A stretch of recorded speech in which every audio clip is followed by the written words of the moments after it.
So picture this. You've just gotten your first job as an investment bank. You just started. You literally are reading the employee handbook, you're signing documents, you're doing the things that they take you through the first 2 weeks of getting the job, and your phone starts buzzing uncontrollably. And who's the person that's calling you? It's a headhunter, and they're already recruiting you for your next job. It sounds insane, but this is exactly what happened to private equity recruiting in 2024 and started to creep into 2025. For those of you who don't know what on-cycle recruiting is, you graduate college, you spend 2 to 3 years as an investment banking analyst, and then you move on to private equity. Traditionally, they waited a year before they started recruiting you and this phone would start buzzing. They would wait until you've had a certain requisite amount of time to get experience on the desk before they went out and started trying to recruit you. But that minimal amount of time that they used to wait for you to get that experience started moving up. And it created this sort of weird war on talent. The reason is that people were trying to get the earliest dibs on the best talent sooner. So while they used to wait until January of your second year trying to recruit you for those different types of positions, that moved up to the summer and then it moved up to the fall. And now it's landed into a position where folks are starting to recruit before you've even gotten on a deal.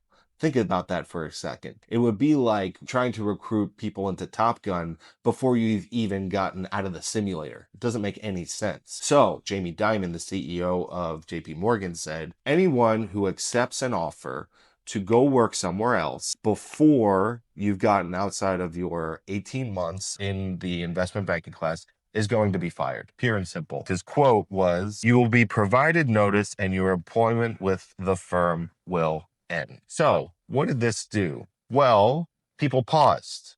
And big firms like KKR, Apollo, Carlyle, they actually laid off. They backed off of doing this recruiting at this early of a stage. And now it's morphed into something new. It's morphed into something where they're still doing the on-cycle recruiting, but off-cycle recruiting is taking a much larger and much more important place in recruiting for private equity. So what was different about this? Well, the big difference was that PE wasn't volunteering to slow down. They were actually responding to the bank's threats. For the first time in years, analysts could actually focus on what they were supposed to be doing, their job, and learning on the job such that they could get better and sharpen their skills to demonstrate later on. But then what happened? Well, what happened is that in early January 26, it came back roaring again. All the firms were vying for the same candidates on the same day with this short window where they were sort of this really strange war for talent. Again, everyone trying to make the same amount of hires and going after the same pool of people to make those hires in that amount of time. The difference, though, was that maybe these candidates were a little bit better. Why? Because they've had time on the desk to learn and apply what they've learned and also demonstrate what they've learned when they were going through their interviews. And I'm talking insanely short sprints. We're talking 48 hours, not an exaggeration. People would be at the different offices all day long. They would be on the phone from 7 a.m. all the way up through midnight, getting through all these different interviews, getting through all these different technical case studies, these IC presentations, etc., in order to demonstrate that they were the best candidate and needed to fit inside of this window. It's called a prisoner's dilemma. If we all believe that this is what the cadence is going to be, then I don't want to be the one left out, and I need to be the one to demonstrate that I'm also interested in this and vying for the same level of candidate. So if you're a college student, you're trying to figure out what the hell does this have to do with me? Let me tell you, on-cycle is not dead. In fact, it's still the most viable way to get into a private equity firm, and it's still as important as it ever was. However, equally important now, and this is relatively new, whereas off-cycle was something that sort of happened, I don't know, fortuitously, serendipitously, not as commonly as on-cycle was. You had a very short window to get yourself into that private equity firm. Otherwise, you had to wait or completely miss the boat. Now, off-cycle is taking a more prevalent position where they're filling needs on an ongoing basis. And that's what's interesting about the new style, this combination of both on-cycle, short window, everyone vying for the same amount of candidates around the same time to get to a sprint of hiring, but they're only filling about half of their classes doing that. The other half is coming through off-cycle. What's more than that is that even a handful of upper middle markets, some large cap funds, and certainly small cap funds have opted out of on cycle entirely. They saw the chaos and the underprepared candidates. You know what? I'd rather recruit on my own timeline and get better people. So I'm not going to put my hand into this war for talent. There's also fewer offers during the on cycle. So what they were trying to fill as their entire class before, now they're leaving space open for more off-cycle recruits. So if you're a first-year analyst and you're trying to get into a mega fund, on-cycle is still the primary path. I want to make that point. However, off-cycle still leaves a bigger window of opportunity that you have ever had in your entire lifetime. So during that initial, I would say, on cycle where there's this immediate rush and you have 48 to 72 hours to really interview all the way through and then ultimately get an offer, that still exists. But off cycle is also going to be incredibly important. So the old narrative was that you were either on cycle or bust. The new narrative is that there's an equally viable path with off cycle compared to on cycle that needs to be entertained. And if you feel like you missed your window in the on cycle, there still could be opportunities elsewhere with the off cycle. The mega funds themselves are moving away from on cycle.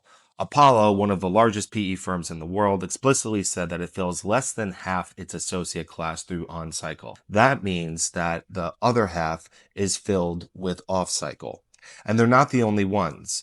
Prospect Rock Partners reported that multiple large funds allocated roughly half of their 2026 associate classes to off-cycle hiring. The industry-wide trend is something that's extending fewer offers, doing on-cycles, keeping more seats open for later with more experienced, better networked, better informed candidates. So off-cycle, point number 2, is not a backup plan. It's becoming the norm for private equity firms. This is the stat that should reframe everything for you. Uplevered, which is run by an actual middle market PE associate, put it perfectly. While 200 analysts fight for 20 spots at KKR during a 48-hour on-cycle sprint, thousands of middle market and lower middle market PE firms hire year-round based off actual needs. Fund closes, team departure, deal surges, things that are disrupting the market like AI and what does that mean for the number of hires that you're actually going to need. All of those form a more reactive style of recruiting compared to class style of recruiting. And those are triggers that create off-cycle opportunities, and they can happen constantly throughout the year. There's no set time frame. It's when the need is required.